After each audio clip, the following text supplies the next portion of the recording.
करे मेरे सैया सुपरस्टार, मेरे देसी कलाकार। नाचती भैया गाती वही जाती करे तो बिटिया को बड़ी खुशी होता आजकल। और पहले की बेचारी कजू नहीं जम दिक्कती थी। पहले कहते थे लड़की के लिए सबसे दुख का दिन वही दिन होता था जब वो अपना घर छोड़ के पराई घर जाती थी। और आजकल बिटियन के लिए सबसे खुशी को दिन वही हो जब अपना घर छोड़ के पराई घरे जा।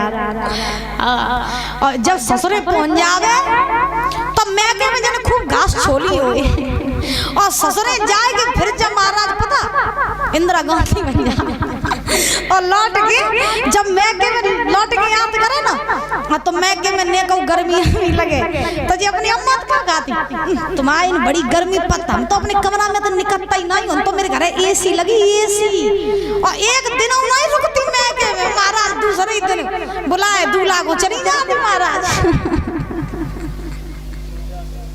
तो धन्य जमाना बड़ा विचित्र हो गया आज के जमाने में। पहले जमाने में जमीन आसमान का फर्क हो चुका है, सोच में भी, विचारों में भी और मर्यादाओं में, मान सम्मान में, सब में बहुत फर्क हो गया दादा। वो चीज नहीं रही जो पहले हुआ करती थी। बोलो राधे राधे, जोर से बोलो। अच्छा सही बात है क्या नहीं है? हाँ तो आज देवकी का विवाह हुआ बस देवकी के साथ तो देवकी रो रही है। अब देवकी रो रही है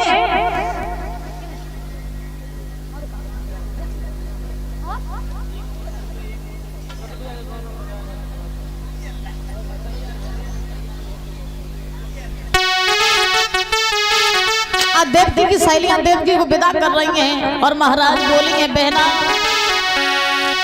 क्या जा मेरी बहन तू और रहे सुखारी, जा मेरी बहन तू रहे सुखारी।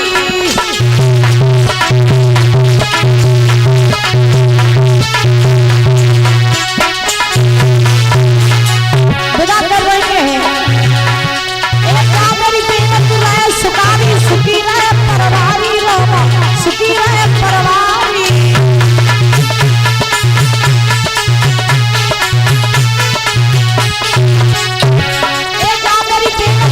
सुखारी सुखी रहे परवारी लोगा, सुखी रहे परवारी। और सारे जैसी जोड़ी मेरी बनी बेटी तुम्हारी, क्या मेरी बेटी तू रहे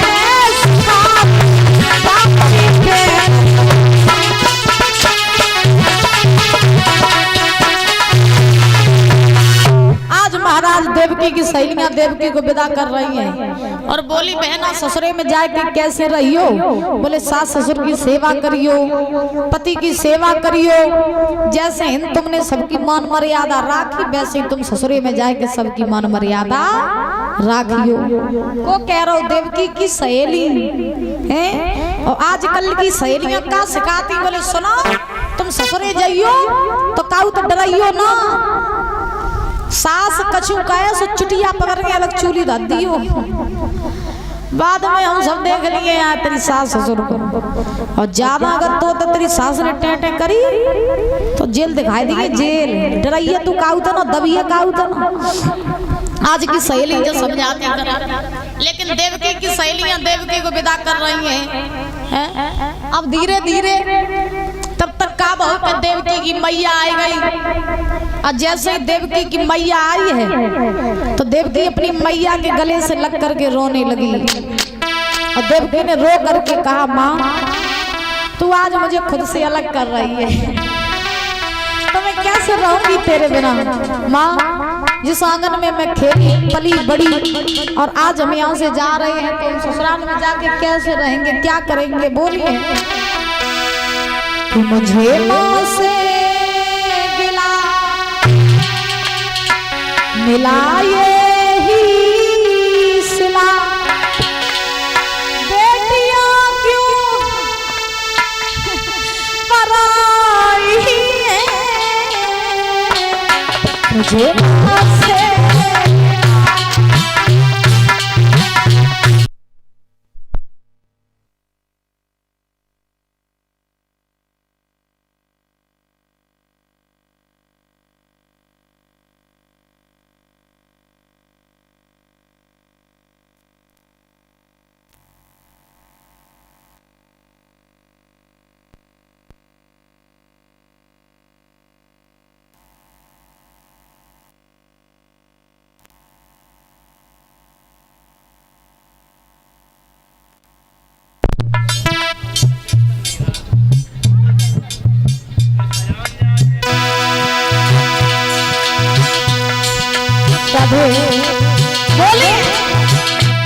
मुझे माँ से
₹50 राज किशोर साग पुरा भोज, इनकी तरफ से 50 रुपए आए हैं। बहुत बहुत धन्यवाद है।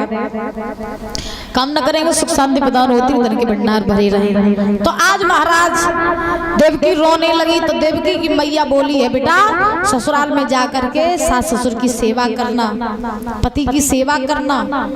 सास कुछ कह दे तो थोड़ा झुक जाना, सुन लेना, मगर सास को जवाब नहीं देना, क्योंकि जब हम तुमसे छुट रहे हैं तब तुम्हें सास ससुर के रूप में दूसरे माँ बाप मिल रहे हैं। अगर हर माँ अपनी बेटी को ये बात सिखा करके भेजने लगे तो ये जितने भी वृद्धाश्रम खुले हैं ये सब बंद हो जाए।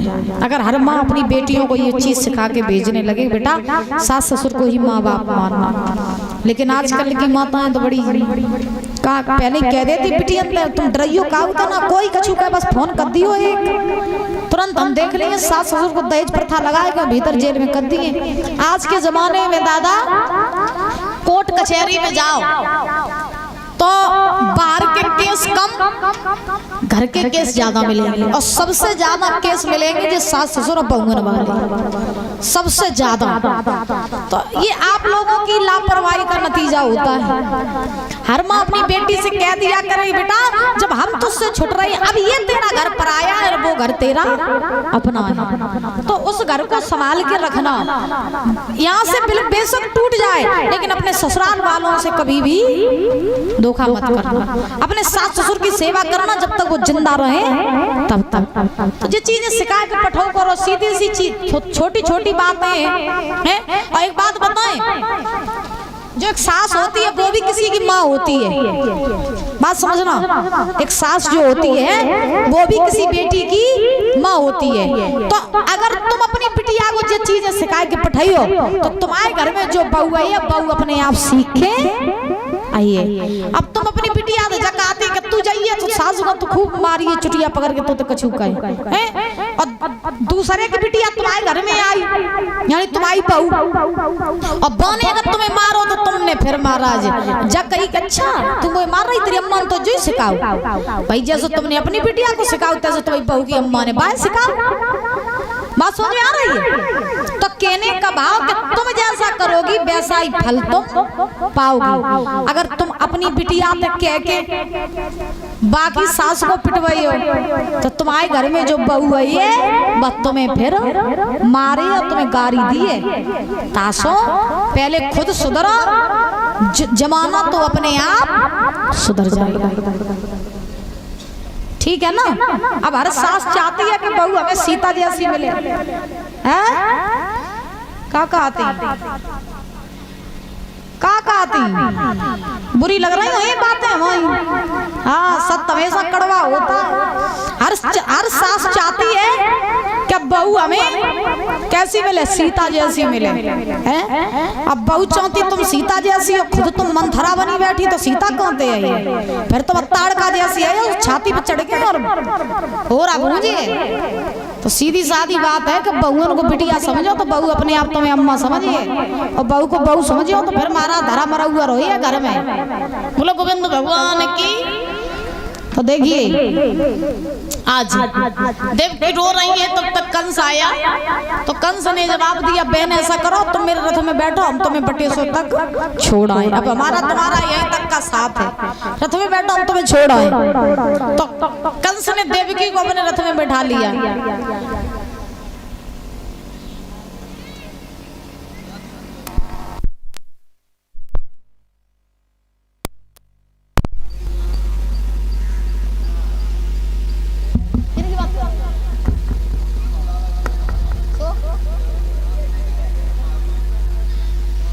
बोली गोविंद भगवान की, गमा देवी मैया की।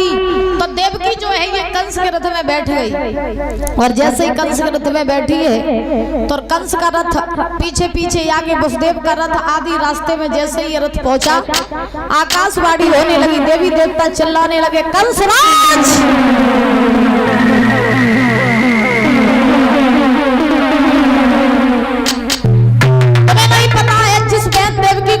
हंसी खुशी के साथ में विदा कर रहे हो ना, अरे तुम्हें नहीं मालूम ऐसी देवकी के गर्भ से 8वां बालक जन्म लेगा जो तुम्हारा काल होगा। जैसे ही कंस ने ये सुना कि देवकी के गर्भ से 8वां बालक मेरा काल होगा, तो कंस ने महाराज अपना रथ वहीं खड़ा कर लिया। और जैसे ही रथ खड़ा किया तो उसी समय आज महाराज कंस ने जब सुना तो बड़ा क्रोधित हुआ। कंस ने देवकी के केस पकड़ लिए और केस पकड़ करके रथ से नीचे पटक दिया और कहा कि देवकी मैंने तुझे खिलाया पिलाया बड़ा किया, तुझे अपनी पलकों पर बिठा करके रखा, और तेरे गर्भ से 8वां बालक जन्म लेगा वो मेरा काल होगा। तो देवकी हम तुझे मार देंगे, जब तू ही नहीं रहेगी तो फिर बालक जन्म कहां से लेगा, अब हम तुझे जिंदा नहीं छोड़ेंगे। तो कंस ने देवकी को मारने के लिए तलवार निकाली, और जैसे ही तलवार निकाली तो उसी समय आज पीछे से वसुदेव जी ने आकर के तलवार पकड़ ली। रुक जाओ कंस राज। बोले क्यों? बोले देवकी को मारो नहीं। कंस ने कहा तुमने सुना नहीं, अगर हमें से नहीं मारेंगे तो उसका 8वां बालक हमें मार देगा। वसुदेव ने कहा तो तुम देवकी से काहे को डर रहे हो, डर तो तुम्हें बालकों से होना चाहिए। ऐसा करो देवकी को तुम न मारो, हम तुम्हें ये वचन देते हैं क्या देवकी के गर्भ से जितने बालक जन्म लेंगे वो सारे बालक हम तुम्हें ला करके दे देंगे, चाहे तुम उन्हें मार देना चाहे तुम उन्हें छोड़ देना, लेकिन देवकी को ना मारो। तो 22 समय कंस जानता था वसुदेव झूठ नहीं बोलते हैं। तो कंस ने देवकी को छोड़ दिया, लेकिन कंस ने देवकी वसुदेव को बटेश्वर नहीं जाने दिया। इन दोनों को पकड़ करके मथुरा की जेल में डाल दिया, बंदी बना लिया देवकी वसुदेव को। अब देवकी वसुदेव जब महाराज बंदी बने तो धीरे धीरे कंस मथुरा में है, देवकी वसुदेव जेलों में है। जेलों में देवकी ने गर्भ धारण किया, और जब गर्भ धारण किया परीक्षित जी महाराज, तो देवकी के गर्भ के जब 9 मास पूरे हुए तो पहले गर्भ से पहले बालक का जन्म हुआ। और जब पहले गर्भ से पहले बालक का जन्म हुआ तो मैया देवकी ने बड़ी खुशी मनाई, बड़ी खुश है। बोले बारे परमात्मा सुनी तो लेकिन बड़े दिनों के बाद में अब मेरे घर में एक बालक ने जन्म लो, तो अब देवकी बड़ी खुश है। भाई पहली संतान की खुशी सभी हो तो लड़का, तो देवकी फूली नहीं समाये रही, लाड़ दुलार कर रही। तो वसुदेव जी आए और वसुदेव जी ने देवकी से कही देवकी ज्यादा खुश ना होगा, क्योंकि ये खुशी तुम्हारी थोड़ी देर की है। ऐसा करो ये बालक मुझे दे दो जो हम कंस को दे दें जाके, क्योंकि कंस को मैंने वचन दिया है कि तुम्हारे गर्भ से जितने बालक जन्म लेंगे वो सारे बालक हम कंस को ला करके देंगे जाके, तो तुम मुझे वो बालक दे दो। पति का धर्म न चला जाए तो मैया ने अपनी छाती पे पत्थर रखो और वो बालक वसुदेव को दे दो। कहीं ले महाराज ले जाओ मेरे भैया को दे दो जाए। वसुदेव वो पहला बालक लेकर के चले कंस के पास। कंस ने जब वो पहला बालक देखा तो कंस को दया आ गई। कंस ने वसुदेव जी से कहा, वसुदेव, आकाशवाणी ने ये कहा था कि देवकी का 8वां बालक मेरा काल होगा, तो ये पहला है, तो पहले समय कोई डर नहीं है, सो करो तुम ये पहला ले जाओ, जब 8वां जन्म ले तब मेरे पास लेकर के आना, उसे मार देंगे, इनसे मेरी कोई दुश्मनी नहीं, इन्हें ले जाओ। कंस ने देवकी का पहला बालक छोड़ दिया। वसुदेव को पहला बालक लेकर के देवकी के पास में आए तो मैया देवकी ने देखा कि मेरे भैया ने मेरे पहलो बालक छोड़ दो। सो देवकी ने बड़ी खुशी मनाई और कहने लगी, जितो बुरो हम समझे थे उतो बुरो हो भैया है ना, कि तो अच्छो है जो मेरे पहलो बालक छोड़ दो। अब देवकी बड़ी खुशी मनाए रही। दोनों बाबा नारद ने कहा करो, नारद जी ने सोचा कि कंस को अगर ऐसे ही दया आती रही तो फिर भगवान को आने में देरी हो जाएगी। तो नारद जी कंस के डेंगा पहुंचे और नारद जी ने कंस से कही, कंसराज तुम इतनी बड़ी गलती कर रहे हो। कंस ने कही, कौन सी गलती? नारद जी ने कही, तुम देवकी के बालकों को छोड़ रहे हो। अरे तुम्हें नहीं मालूम है, अगर तुम देवकी के बालकन को एकनों को छोड़ दिया तो पता नहीं कौन सो 8वां हो जाए और कौन सो पहलो हो जाए, का पता पहलो ही 8वां या 8वां ही पहलो। तो तुम जाओ, जाए के देवकी को बालक मात देव जाए, भ्रम में न रहो, का पता पहलो ही हत्यारा बन जाए, तुम जा पहले को मात दो। अच्छा, नारद जी ने ऐसा क्यों किया? नारद जी ने ऐसा इसलिए किया कि नारद जी चाहते थे कि जितनी जल्दी, जितने ज्यादा ये पाप करेगा कंस, उतनी जल्दी भगवान आएंगे और कंस को मारेंगे। कंस ने नारद जी की बात सुनी, नारद जी वहां से चले आए। कंस गौ जेल में, देवकी अपने पुत्र को खिला रही थी तो कंस ने उस बच्चे को छीना, उसकी गोद से शिला पर पटक दिया और जैसे ही शिला पर पटका वैसे ही उस बालक के मांस के लोथड़े पूरे जेल में फैल गए। कंस देवकी के पहले बालक को मार के घरे आओ। धीरे धीरे कंस ने एक नहीं, दो नहीं, बल्कि देवकी के 6 पुत्र मारे। कितने? 6। अब जोन मैया के 6 लला मरे हो, वो मैया पे का बीते। देवकी रोई रही और भगवान से प्रार्थना कर रही, नाथ मेरे भैया हत्यारो बनी जाओ, मेरे 6 लला मार दे, क्या मेरी विपता और देवकी जेल पीछा रोवती है, मेरी विपता देवकी जेल पीछा रोवती है।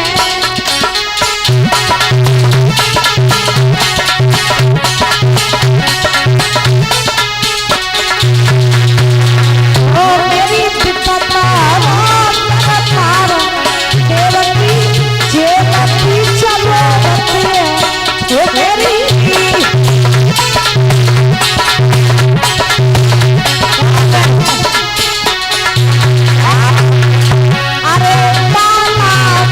भैया संग खेली पाला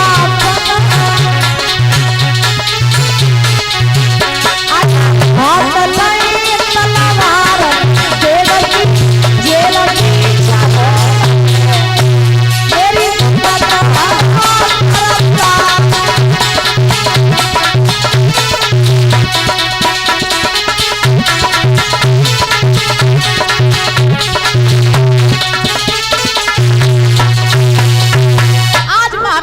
मेरी रो रही है, प्रार्थना कर रही, नाथ आप कब आएंगे और कब आप कंस के पापों से मुझे मुक्ति दिलाएंगे। उसी समय धीरे धीरे देवकी के 7वें गर्भ की बारी आई।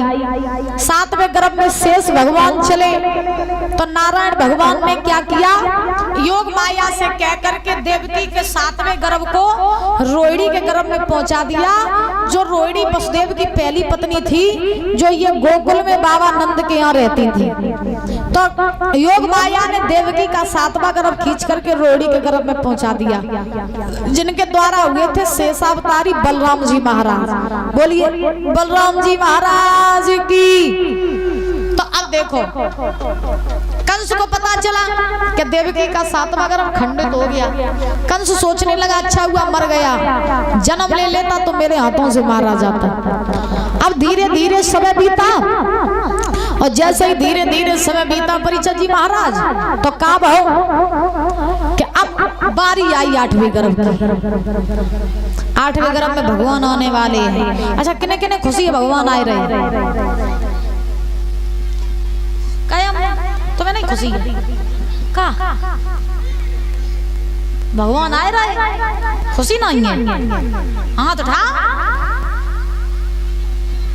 उठा उठा उठाओ। डुगरियां कहूँ तो डुगरियां भकियां लगती। उठाओ, खुशी है भगवान आए रहे सब है तो जोर से जयकारा बोलियो। ठीक बोली वृंदावन बिहारी लाल की। आवाज ही नहीं आई है हुई है जय नहीं भाई। जोर से जयकारा बोलियो, जोर से। ठीक जितनी ताकत हो उतनी जोर से बोलियो। बोलिए नारायण भगवान की।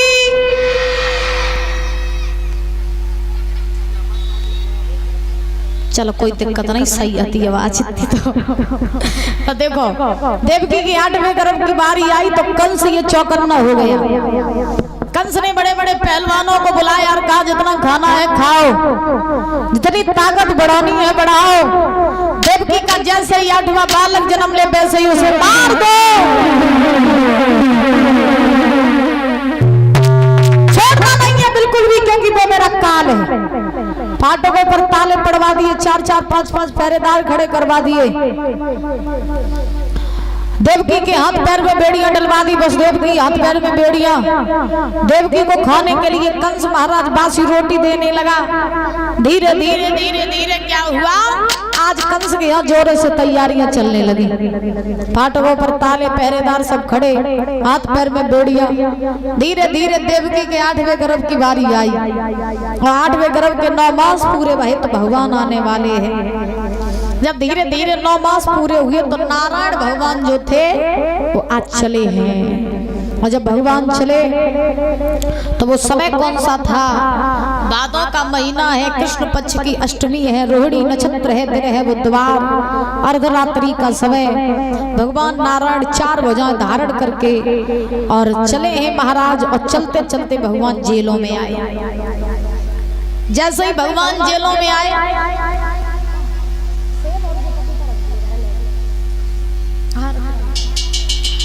ध्यान रखना महाराज कि चारों तरफ जो है महाराज आज तेज प्रकाश हुआ। और जैसे ही तेज प्रकाश हुआ तो भगवान 4 भुजाएं धारण करके आए। और जैसे ही प्रभु जेलों में आए हैं, जेलों में तेज प्रकाश जैसे हुआ वैसे ही देवकी वसुदेव की आंखें खुली।